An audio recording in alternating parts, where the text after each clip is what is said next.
The primal cold that seeped from him was unlike anything I had ever encountered, an anti-light so profound it seemed to pull at the very fabric of the hospital room, consuming even the meticulously curated glow of my own self-assurance. He was an absence, a void, a stark, terrifying challenge to everything I believed about my unique perception of humanity. And I, Victor Kane, who had always prided myself on discerning the truth, was utterly disarmed. This was not the future I had painstakingly engineered.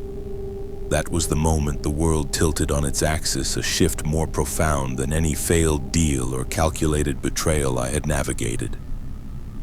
But to truly comprehend the seismic shock of that revelation, one must understand the lens through which I've always viewed the world, a gift, or perhaps a curse, as some might call it, that has guided my every move, every manipulation, every rise from the squalor I once knew. It began as all truly great insights do, with a whisper of revelation in my youth, growing into a roaring certainty of my unparalleled ability to read the very souls of men.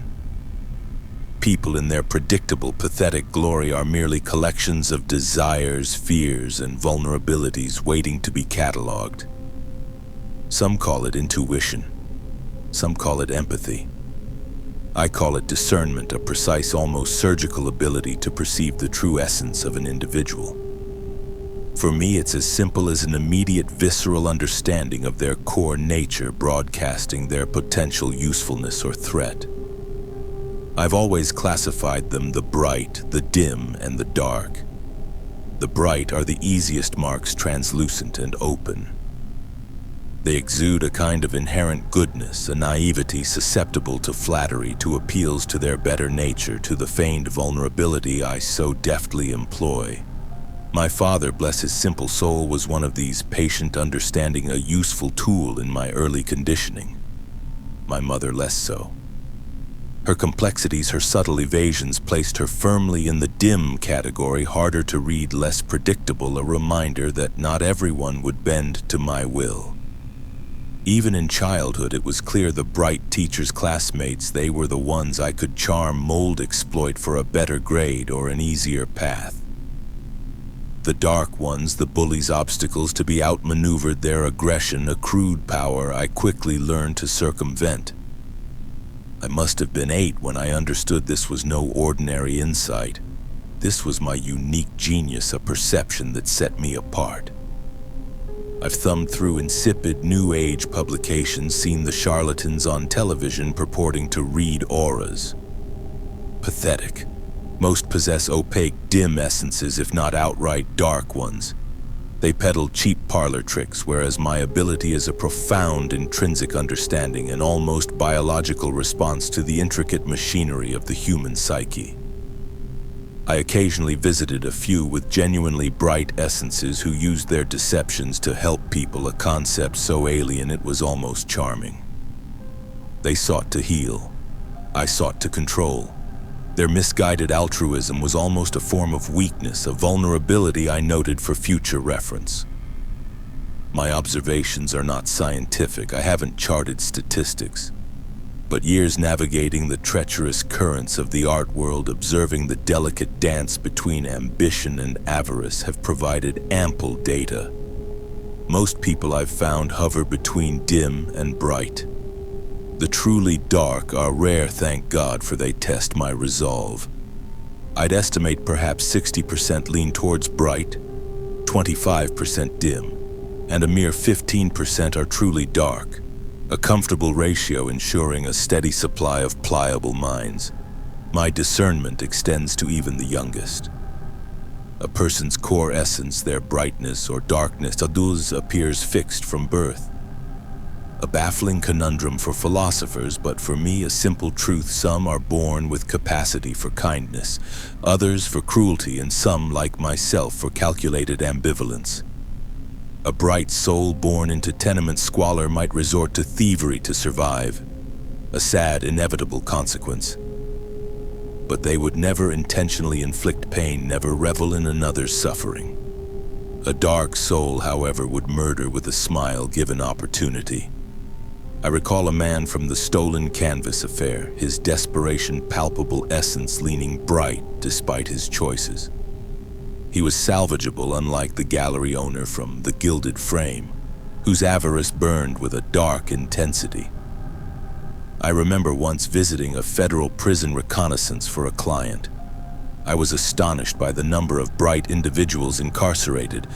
It solidified my conviction circumstance often molds action, but essence defines intent.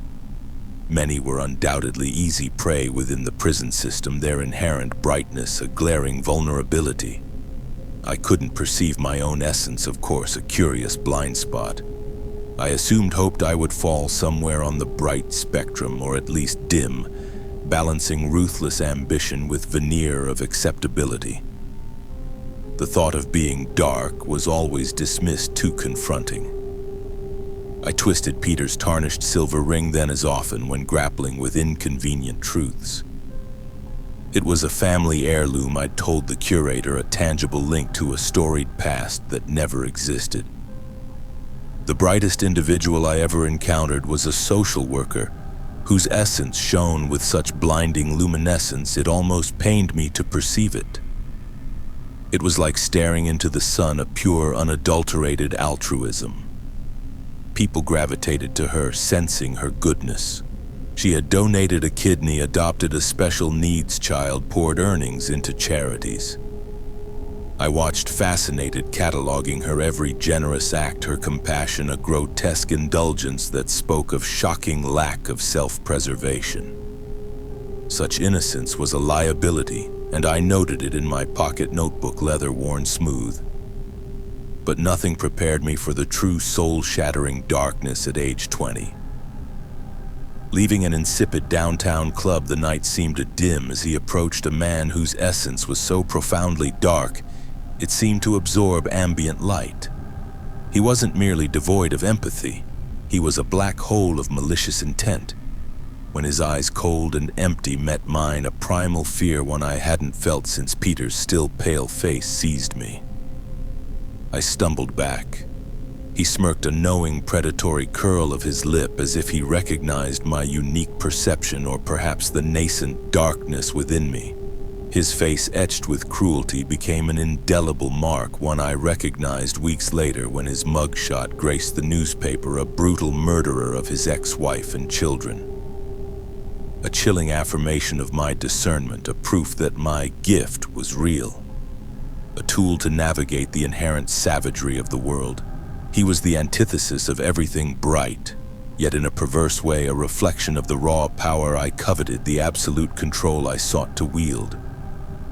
And now, pouring these thoughts into my secure digital journal, something I rarely do for, I prefer the tangible security of my leather-bound notebook.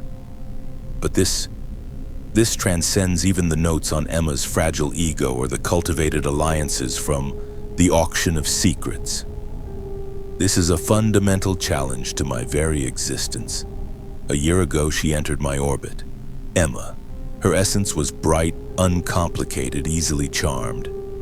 A graphic designer utterly lacking the cunning to navigate the world. She didn't shine with the unnerving brilliance of the social worker, but neither was she dim or dark. She was beautiful, yes, in a conventional, accessible way.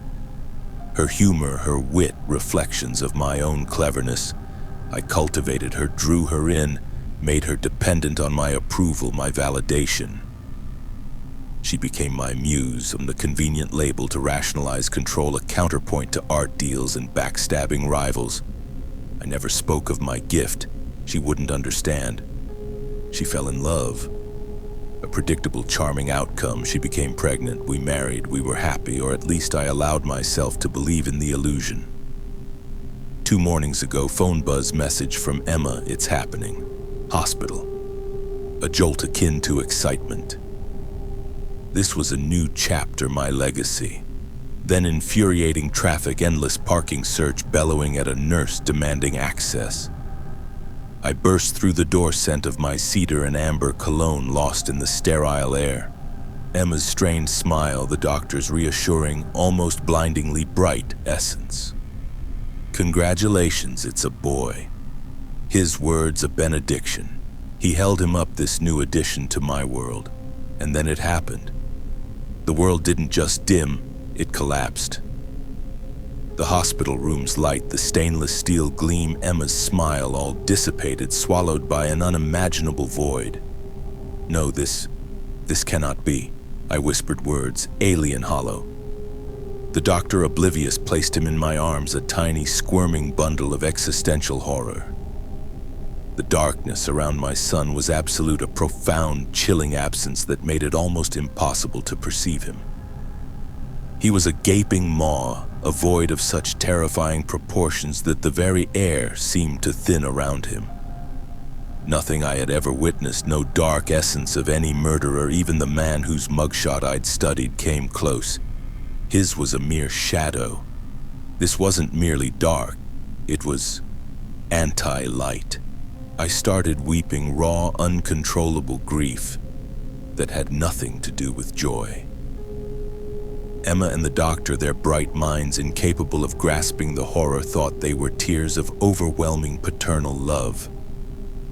My own helplessness, my inability to control this, to bend this darkness to my will, was a brutal echo of Peter's final moments. A child in my charge slipping away despite my desperate, futile pleas. I couldn't save him, and now this terrifying, unquantifiable thing. What could be 1,000 times worse than the man who murdered his family? What monstrosity could this child become, born with an essence so utterly devoid of even the faintest glimmer of brightness? It's been 2 days. We are home. The baby's presence, that terrifying darkness, seeps from his room, dimming the hallway, a suffocating presence that mocks my cultivated veneer of control. Emma, bless her naive heart, senses my turmoil. She attributes it to new fatherhood, perhaps suspects I harbor regrets. If only she knew. This is not about regret. This is about survival. What am I to do? He is my son, product of my lineage, potential heir. 20 minutes ago, I stood over his crib, the silken pillow clutched. My breath hitched. I couldn't do it. Not yet. A man capable of snuffing out a 2-day-old life, what essence would he possess? Bright? A tragic consequence, or a new, profound darkness some deeper than the child's, a self-fulfilling prophecy? This reminds me of the profound, chilling calculation required during the empty gallery debacle, choosing between immediate ruin and insidious future downfall. Stakes felt similar but pale in comparison. Here alone in my study, faint scent of cedar and amber cologne clinging to the armchair, the thought cycles a chilling whisper. The architects of our worst nightmares. Hitler's, Stalin's, McVeigh's. If their fathers, possessing my discernment, my terrible foresight, would they have had the strength? The chilling resolve to hold the pillow, make the ultimate sacrifice, sever the root of future suffering. I see the nursery door from here, a darker rectangle in the shadowed hallway. My gaze drifts to my hands resting on the keyboard. Perhaps I'm succumbing to strain, perhaps this profound darkness emanating from the infant distorts my own perception, but there seems to be a subtle, undeniable, the chilling resolve to hold the pillow, make the ultimate sacrifice, sever the root of future suffering.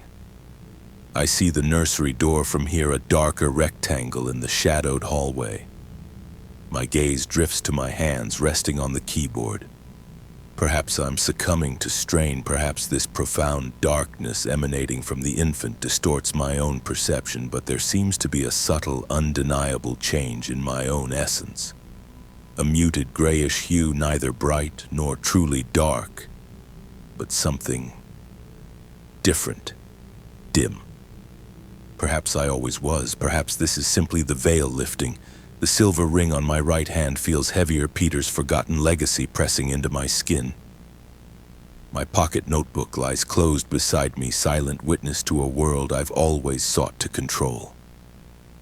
I look down at the pillow. The grayish, dim outline around my hands, my arm seems more pronounced, a stark, undeniable truth.